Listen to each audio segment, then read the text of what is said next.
Hello, I'm Juliana, and today we're going to be making sandwich bread. So, sandwich bread is typically something you just buy from the store, but it's actually pretty easy to make yourself at home, so that's what I'm going to show you today. The ingredients are really pretty simple. There's not a lot that goes into bread, so right now we are not going to preheat the oven as we normally would because bread does need to sit and rise. So we're going to start by making the dough. So the first step is to activate the yeast. Now, typically, there are two types of yeast that you could use. There's the instant yeast, which doesn't need to be activated, and then there's active dry yeast, which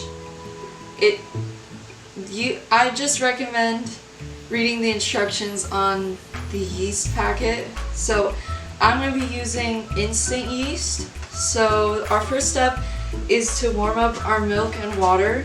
So here I have a cup of water and it has been warmed up, but the key thing with bread and yeast is that you don't want your milk and water to be hot. Like, you only want it to be warm, or else it kind of like burns, or not burns, but like your yeast will not have the effect you want it to. Like, your bread will not rise. So you only want it to go up to like 110 degrees. Like, if you have a thermometer like this, then that's perfect. But if not, you can just like, I guess, test it with your hand. It shouldn't be like boiling hot. It should only be warm. So my water's already warmed up, and now I'm gonna warm up my milk. So I need a 1/4 cup of milk, and it's gonna be the same temperature as the water. So I'm gonna warm up my milk and then I'll come back. Alright, so both my water and milk have been warmed up. So now I'm gonna add it to my bowl.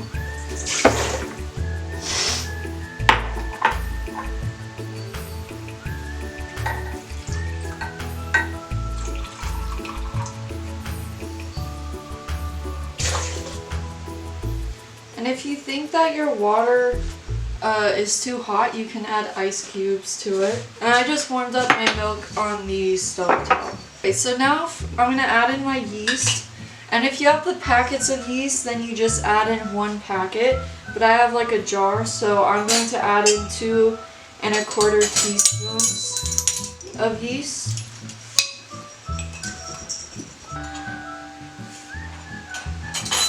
Okay, and then I'm going to add in a little bit of sugar, so 2 tablespoons of sugar.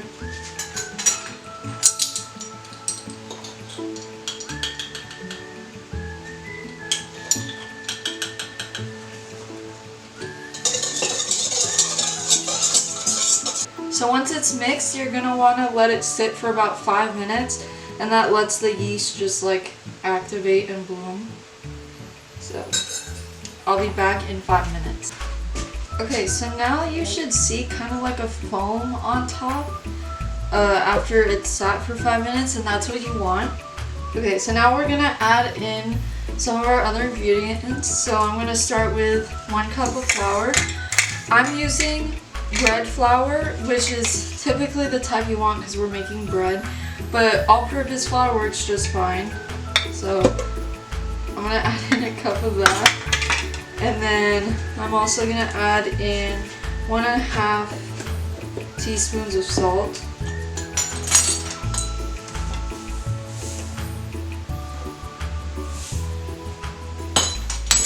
And then lastly, I'm going to add in 4 tablespoons or 1/4 cup of unsalted butter, and make sure that it's softened.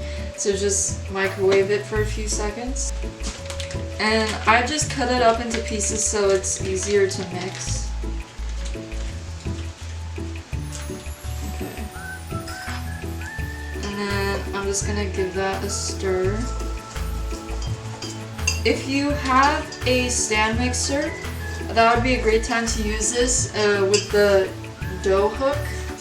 It looks like a spiral. But I'm gonna show you how to do it by hand, which works just as fine. And I'm just going to mix it slowly and make sure that the butter gets well incorporated in there. And make sure to get the sides as well. Alright, so now I'm going to add another cup of flour. So as you can see, we're just adding in the flour gradually.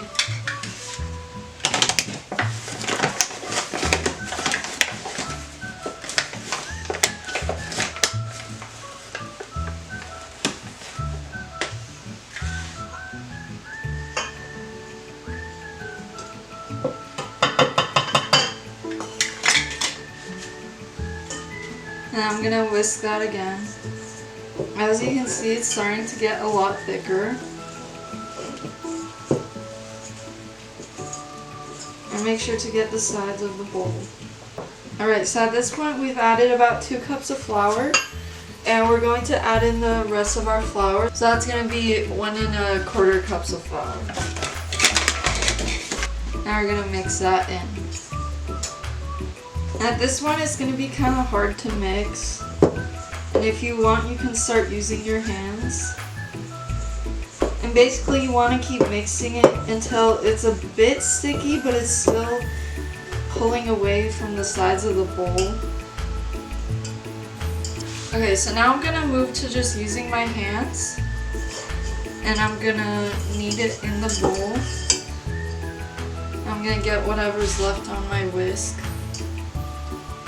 Okay, so now in my bowl, I'm just gonna do a repeating motion of just picking it up from the side of the bowl and folding it on top and punching it down.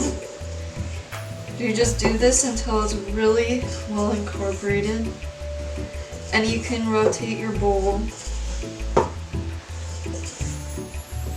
If you want, you can also just put it on the table and like flour your surface a little bit and just keep kneading it.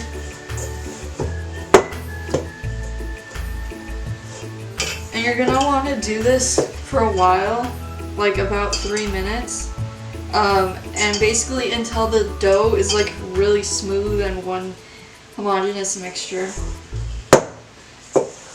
And try to get all the leftover ingredients that are in your bowl. So I'm gonna do it on my surface just to show you what it's supposed to look like. You can also use your palm to push down.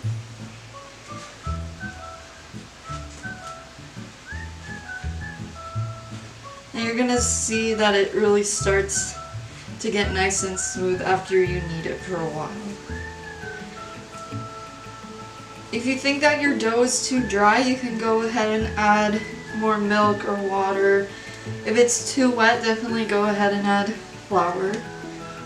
And if you're doing this with a mixer, you would just beat it for about 3 minutes in the mixer. And the more you knead it, you're going to notice that your dough gets softer. And that's what you want. Just make sure that you don't over knead it. And a good indication that you're done kneading is that your dough will be pretty soft and the top will be smooth. So I think I'm done kneading my dough. Now I'm just going to put it into a bowl. And then I'm going to get the bowl that I was using before, and you can wash it if you want. Okay, so I just washed my bowl really quick. And now I'm gonna oil it. You could do this with spray, or you could get oil and just put like a little bit in there and then spread it around.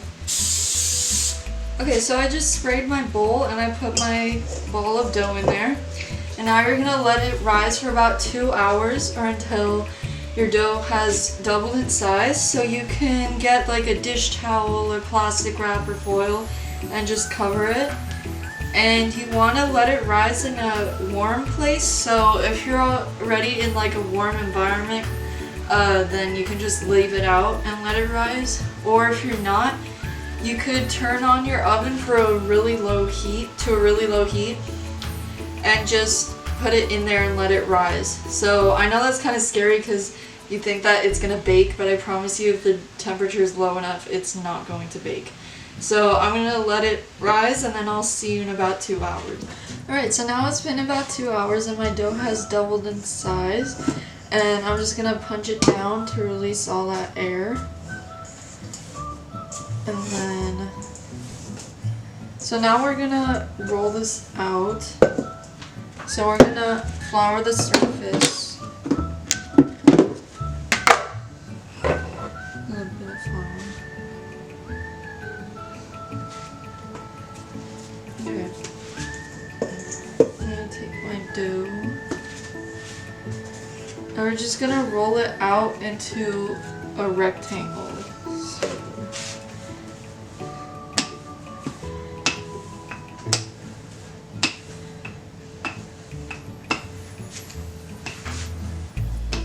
So that's about, it should be about 8 by 15 inches. So 8 inches wide and 15 inches long. But it doesn't have to be perfect. And then what you're gonna do is that you're going to roll it into a log. So I'm gonna go from here. I'm just gonna roll it.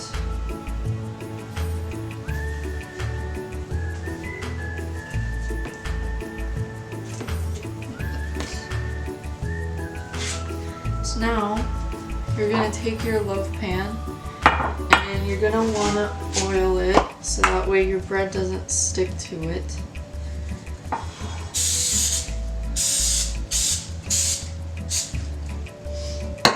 And then you're going to stick it into there.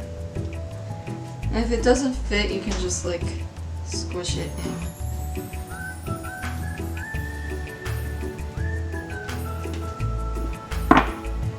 Okay.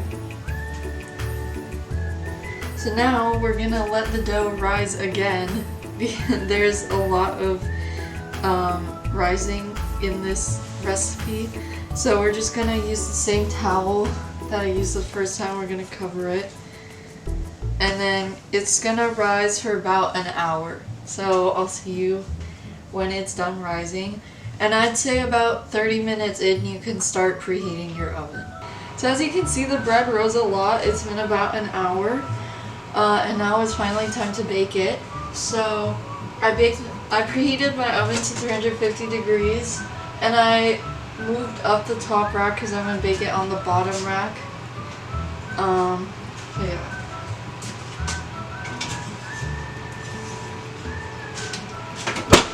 Okay, so this is gonna bake for about 30 to 35 minutes.